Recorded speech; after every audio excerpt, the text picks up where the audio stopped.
Myanmar's military has cut the country off from Facebook just days after seizing control. It comes after people flocked to the social media platform to voice opposition to the coup, which ousted elected leader Aung San Suu Kyi on Monday. Among those opposing the power grab are medical staff who say that they refuse to work for the military government. The putsch has also sparked international condemnation, including from the United Nations.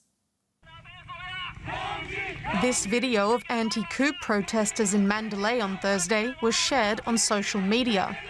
It could be one of the last for a while. Resistance to the coup had been surging on Facebook with calls for civil disobedience. The platform was also often used by the now ousted government to make announcements. But the new military government's move to block Facebook-owned apps, including Instagram and WhatsApp, has left many in the dark. We have no access to any news. No news about Mother Aung San Suu Kyi. I feel so sad. It gives me a pain in my chest. Blocking Facebook means that the freedom of young people is restricted. This military coup has started costing us our jobs, and our education is now in trouble. With armed soldiers back on the streets of major cities, most of the protests have been under the cover of darkness. Residents in Yangon banged pots overnight and honked car horns. Among those who have openly shown opposition are medical personnel, who have declared they won't work for the military government. This government was not elected and voted for by us. We don't accept them or work under their command.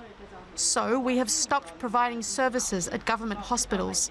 Instead, we will consider providing free medical services through external doctors and in other ways.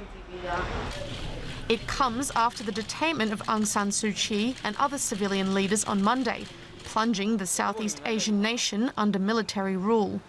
Suu Kyi, who has not been seen in public since she was detained, is being charged for illegally importing walkie-talkies. The military has justified its coup by alleging widespread voter fraud during November's election, which saw Suu Kyi win by a landslide. And we are joined now by Dave Grunebaum. He is a journalist who has been covering Myanmar for many years. He joins us now from Kuala Lumpur. Dave, we understand that the junta has now blocked Facebook, where many people were expressing opposition to the coup, organizing civil disobedience. Therefore, what impact is this likely to have on efforts to resist? It's certainly a blow because Facebook is king of social media in Myanmar. A lot of people, it's the only thing they know when it comes to social media, the only thing they know when it comes to the web. In fact, just last year, during the campaign season, a lot of the political campaigning because of COVID-19 happened on Facebook. Now, a lot of people would say, well, you can get virtual private networks, VPNs to try to get around this block, but a quality VPN, the cost of that is beyond the means of a lot of people in Myanmar.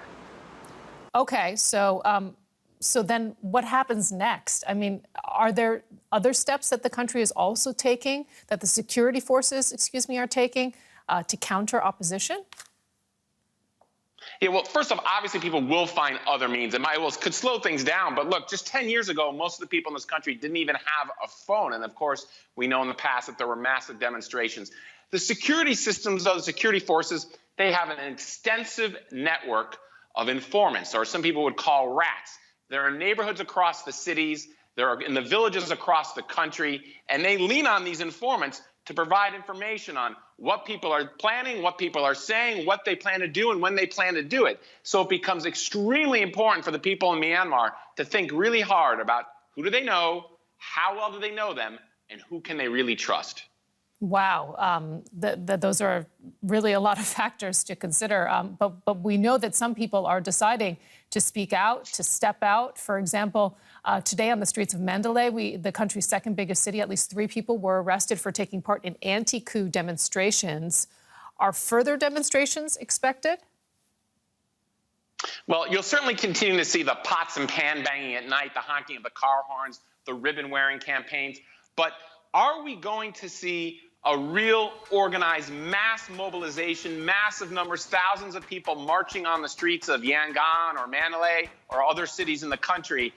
That would be a huge risk for these people to take. It would send a powerful message around the world, a message that the the coup leaders, the military leaders, would not want to see out there. The risk, though, is that they might respond violently. The military might respond with deadly force, as has happened in years past. Dave Grunebaum from Kuala Lumpur, thank you so much. Sure thing.